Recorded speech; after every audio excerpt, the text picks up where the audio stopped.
Okay, what's up, everybody? Good morning. Welcome to a Thursday edition of Morning Scone presented by Brock, the Baton Rouge Orthopedic Clinic, Parrish Construction and Roofing. If you need an orthopedist, go to Brock and a roof, call Parrish. And proud to welcome FMOL Health, Our Lady of the Lake, great partners of ours on After Further Review for many years, and thrilled to welcome them aboard to the Morning Scone family as well. So, of course, the championship health partner of LSU Athletics, Our Lady of the Lake, and LSU.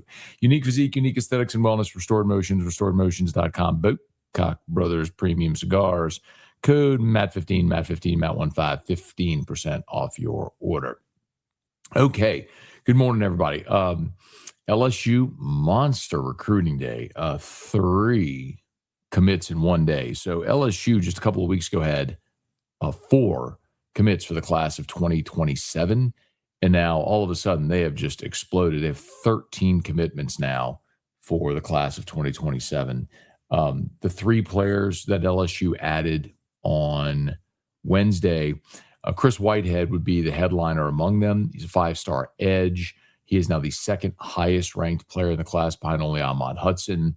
In the 24/7 composite, he is ranked the number 31 player, regardless of position. So you now have Chris Whitehead and KJ Green, 2 5-star edge rushers in your class, behind Ahmad Hudson. So another big pop there. Trey Martin, running back from Franklin Parish, committed. He's the 3rd running back in the class.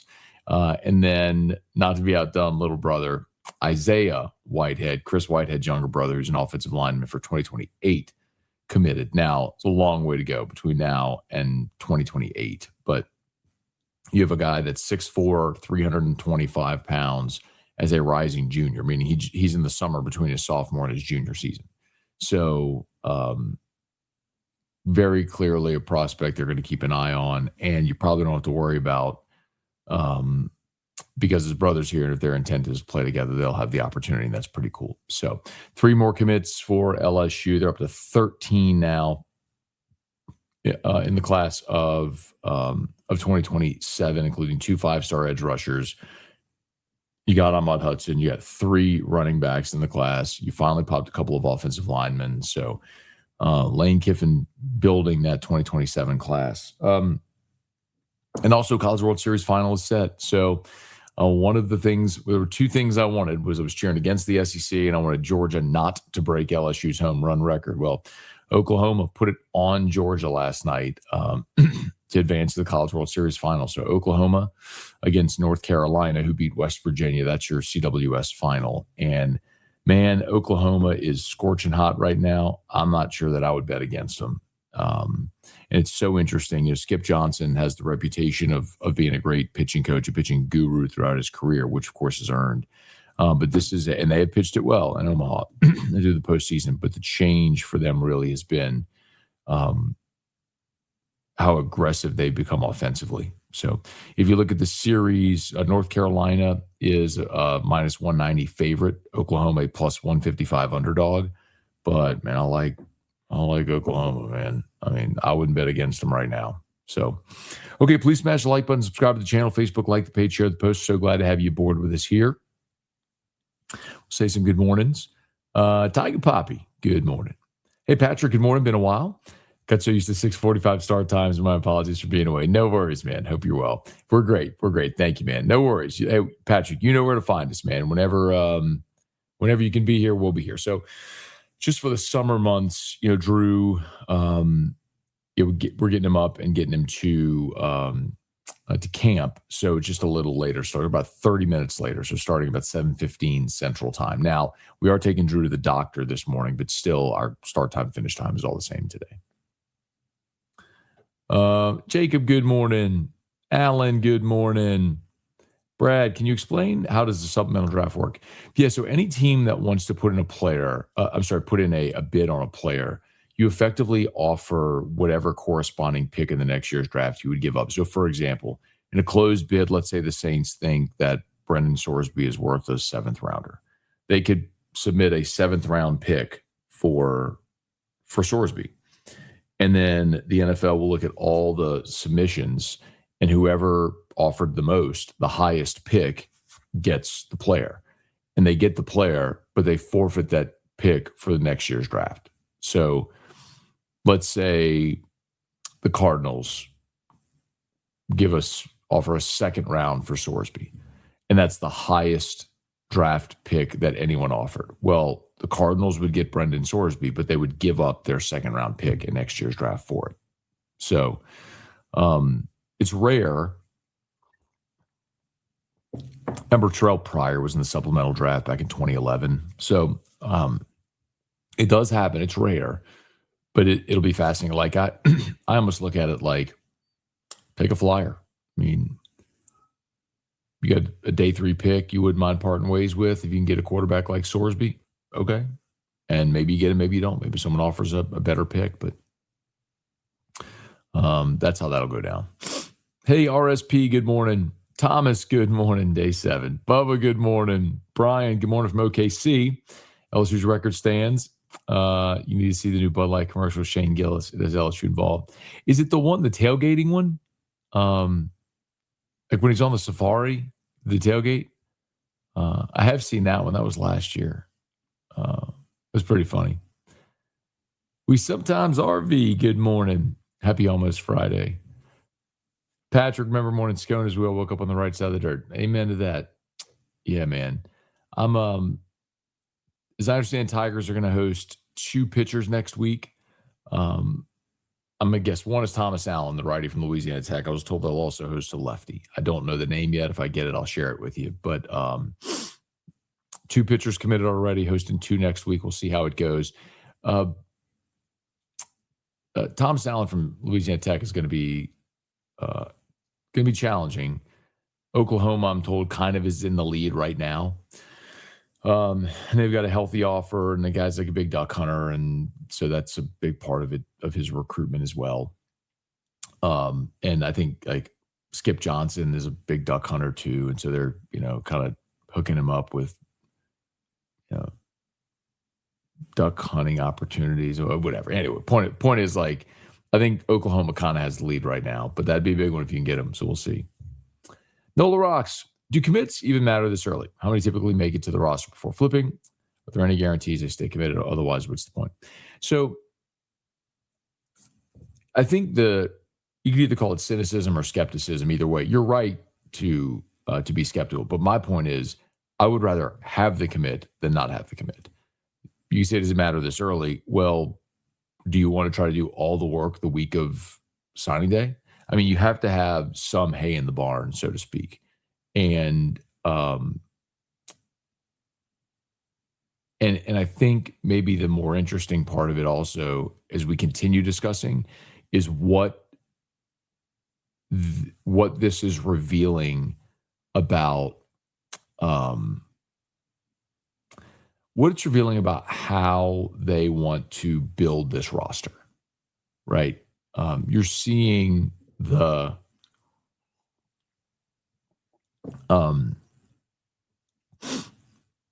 you're seeing the priorities come through and things like that with how they're building this class. So you're right. I mean, look, they could lose commitments. Guys could flip, just like LSU could flip prospects into their class. I mean, last year, Corey Barber, Ryan Moret, guys that were late flips when Lane Kiffin got the job at LSU. So that happens. It happens both ways. Hey, Dad, good morning. Brock Day for Mama Scone. Yeah, y'all say a prayer for Mama Scone today. She's having rotator cuff surgery, so hope she comes through it just fine and feels much better as a result. So I'd appreciate it greatly. And of course, Brock, Baton Rouge Orthopedic Clinic, they're the best. Good enough for Mama Scone. It's good enough for all of us. Hey, Landon, good morning. I have a question. In your opinion, why do you this LSU fan think LSU fans, Yeski return? I think so. Why are fans disappointed with Yeski? Well, and you finish dead last in the SEC in staff ERA. I mean, having an off year is one thing. Being dead last in the SEC and staff ERA is another. I think Nate Yeski absolutely deserves criticism. I mean, he's the pitching coach, and you were the worst staff in the SEC, and you had talented guys. So he deserves criticism. I say it all the time, though. But if you're going to criticize, when warranted, you have to give praise when it's due. And Yeski deserves a lot of credit for developing guys, not only at LSU, but throughout his career, which is why I think a big part that he's still here after last season. I think Jay feels he's earned the opportunity to try to get it right. But I think as far as why fans do, it's just fan sentiment. You're probably, quite honestly, that's not even, I think, Landon, a majority fan sentiment.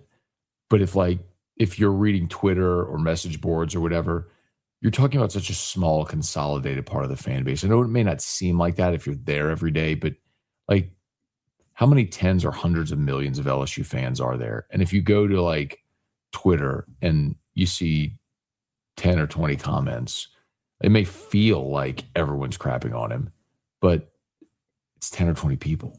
You know what I mean? It's not always a representative sample. It's kind of referred to as the vocal minority. Let's see, Lane and his staff are on a roll. Do you think Coach O has a little to do with that? Absolutely. As a matter of fact, hang on. If you give me one quick second here, I'll play this cut for you. So Lane Kiffin was a guest on Tyrann Matthews' podcast, and Tyrann did ask him about Orgeron's impact so far, and Lane was gushing. Here you go. It's even better than I thought. Before, he's just recruiting for the place he's at and using all of his recruiting skills. Now you like feel it in here. We do these meetings with the kids and he talks about, especially to Louisiana kid, like it's in your DNA. At some point you wanted to play for LSU. You wanted to be a Tiger, but you feel in him because that was him. He talks about when he was like 10 years old and he met the coach of LSU and he told his daddy, he's like, I'm going to LSU, like no matter what. Yeah. So he had that in there. So like anything, if you recruit someone and you have the passion and you had their story, I mean, the parents, the kids are like, cool. So is Coach O having an impact? Yes, very clearly having an impact. Adam, good morning. Nice College World Series finals, taking North Carolina in 3 games. Have a great day. All right, Adam, thank you. Oticus, good morning. Brett, good morning. Scone, the home run record hold up another year. Now go North Carolina. I hate to say it, man, but like, I don't hate to say it. I don't cheer for the SEC. So I don't need Oklahoma winning a national championship. So let North Carolina win it and go back to Chapel Hill and whatever. But yes, the 2 things I wanted coming in were for Georgia not to break LSU's home run record, check, and for a team not from the SEC to win the national championship. So North Carolina is our final. We always knew this was going to happen. Like one half of the bracket, like an SEC team was going to make the final because you had 4 teams from the SEC in one half of the bracket. So you were always going to have a team from the league in the finals, and just not sure I believed it was going to be Oklahoma. Georgia or Texas certainly would have been the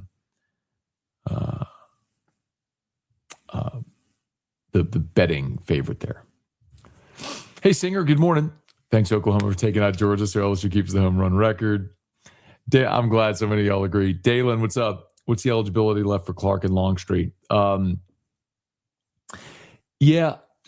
So remember, let's start with Leavitt first. So Sam Leavitt has 2 years of eligibility, and Sam Leavitt's expectation is coming here for 2 years. Now, if Leavitt pops off this year, throws for 4,000 yards, runs for 800, LSU wins, it goes to the playoff, and Leavitt is a projected first-round pick, he's going to go. And he should, by the way. But the idea with Leavitt coming here was that he would be here for 2 years. So we'll see how that all plays out. As for Clark and Longstreet, so who saw Longstreet redshirted this past year at Southern Cal? So he has 4 years of eligibility remaining. And Landon Clark, Landon Clark is a sophomore. So he's got, he played his redshirt freshman this year at Elon. So he's got 3 years of eligibility remaining. So you have Leavitt's got 2, Clark's got 3, Longstreet's got 4 years of eligibility remaining. That's how the quarterback room breaks down.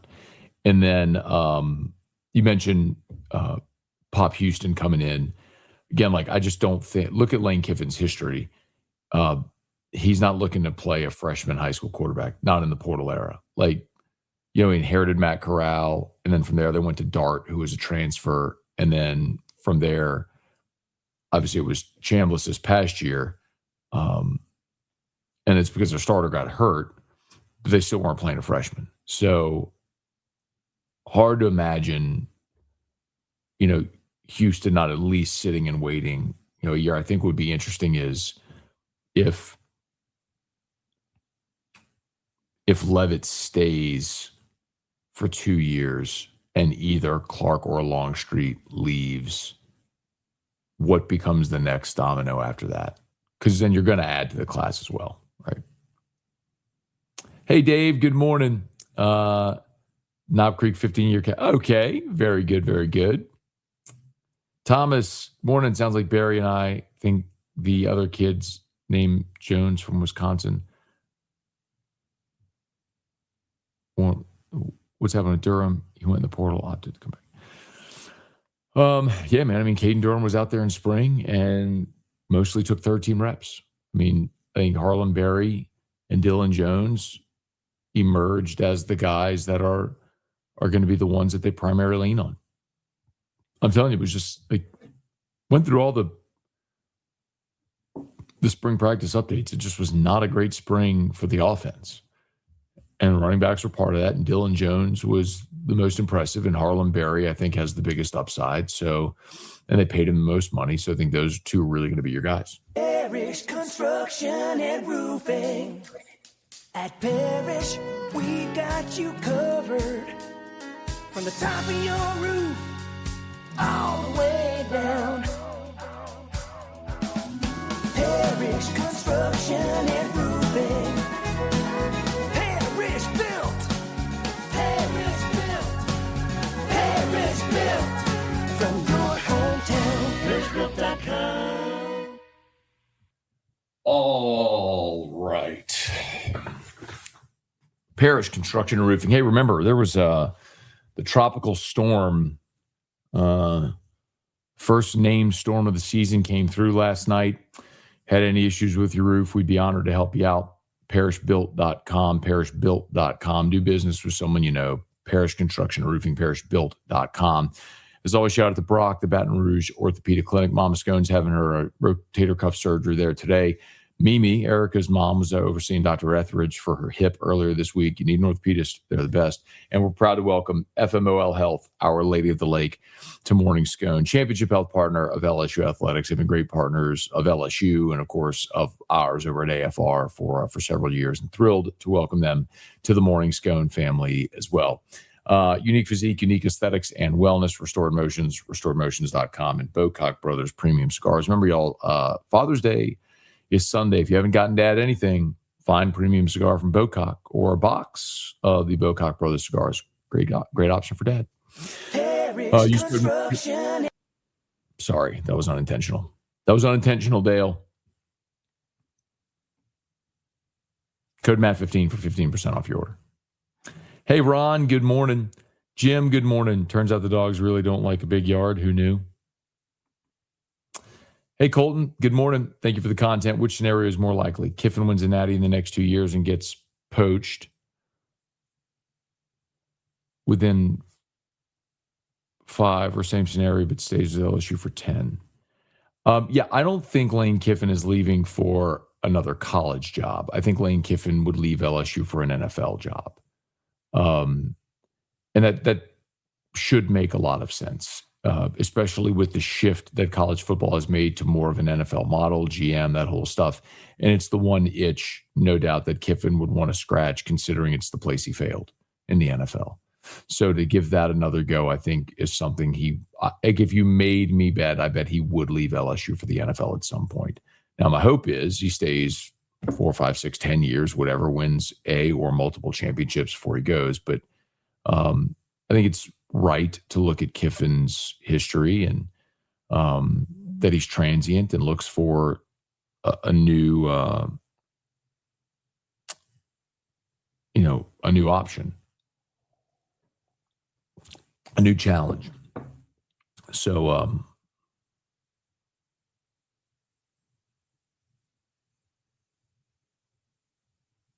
Anyway.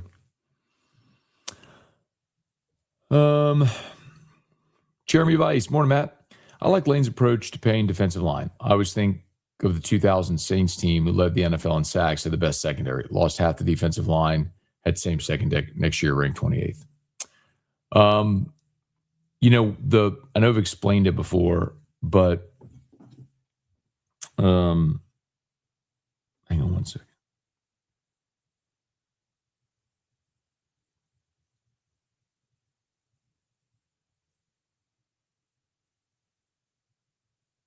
One second. This is a recruiting text. Hang on one second.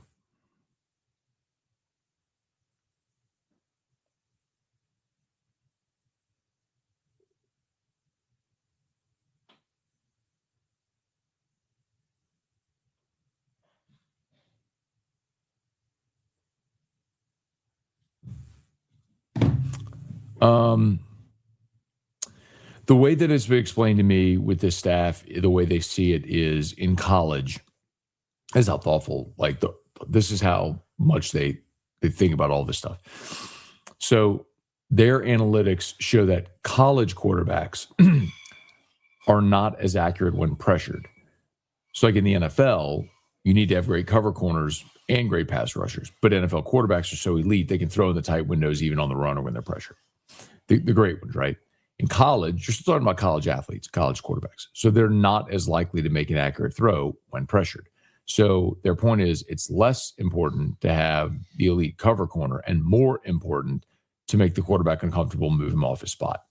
Because if you're able to do that, then you're affecting them. So that's why you're seeing them invest heavily in defensive line. I agree with you. Hey, Jack, good morning. Glenda, good morning. Rick, good morning. Tiger baseball, cool moment for the Branch parents last night. Was hoping OU would put Cam Johnson late. He would have walked Georgia until they tied it. Fred, good morning.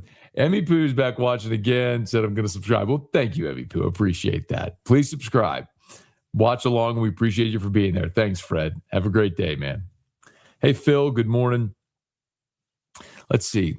Can you see a future where PG comes to LSU as DC after Baker leaves? Not expecting him to have a future at Ole Miss 2 years from now. Should he leave his options open, keep relations positive? No. I couldn't see that happening. Hey, Jason, good morning. Stay dry. Yes, sir. JWB. Morning, Matt. Great recruit commitments this week. Did you see the news of young Nussmeier ineligible for senior season? I did see that. So Colton Nussmeier committed to Georgia for the class of 2027, but has been ruled ineligible at his high school. I didn't read the whole story to see why he's been ruled ineligible. I don't know if he transferred or something like that. But yes, I did see that. Hey, Kelly, good morning. L. Blanchard, morning, Matt. Any clue who's in the lead for five-star Caden Henderson? I saw he makes his decision today. I did see that. So Caden Henderson is a five-star, number one linebacker in the country. LSU did make a strong push for Henderson. Actually had him here on an unofficial visit maybe 6 weeks ago or so. And I don't know which way he's leaning.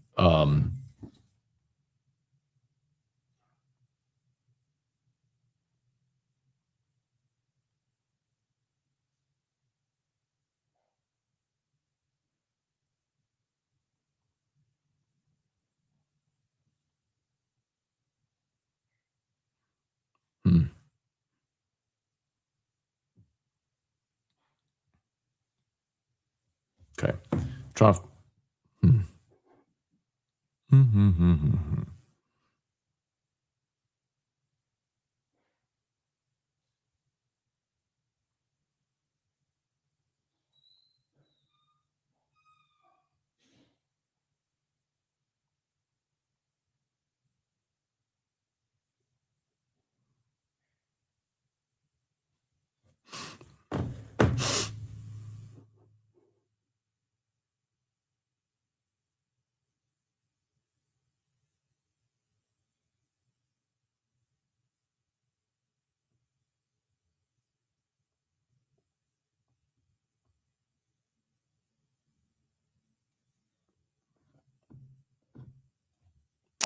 All right.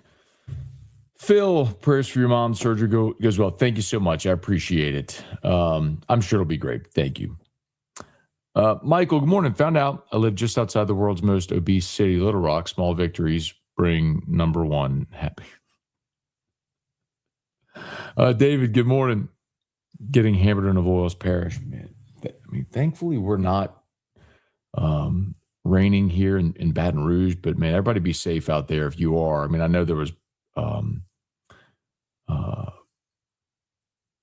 flooding and tornadoes, so everybody be safe out there, man. Antonio, good morning. I know it's not just Coach O's efforts. I think it's clear he's having an impact on recruiting. No doubt. I think it's absolutely he's having an impact. Good luck, prayers for Mama Scone. I'll be having knee replacement at the end of July, but in Lafayette. Well, hope it goes great for you. Remind us as we get closer to it, Scott. Hey, Abner, good morning. Oticus, appreciation for your hard work. Thank you, man. Very kind of you. I appreciate it. Y'all have an awesome day. Thanks for watching. Jordan, let's see. What percentage do you put on Pop Houston playing at LSU, considering Levitt has 2 years and Longstreet's head start and improvement from spring? Listen, I don't think it's any type of commentary on Houston, his ability, commitment to LSU, any of that stuff.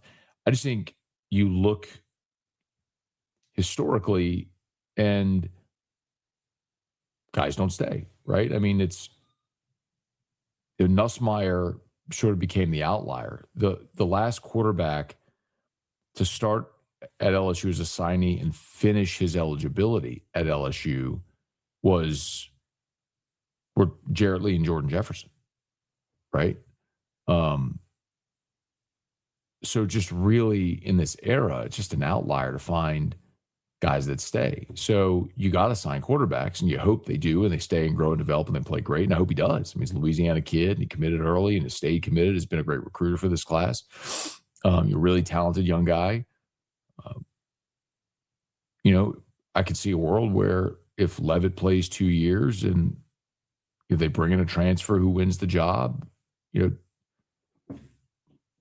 you ever see the high school prospects stay, develop, and they get their opportunity? That's a fair question.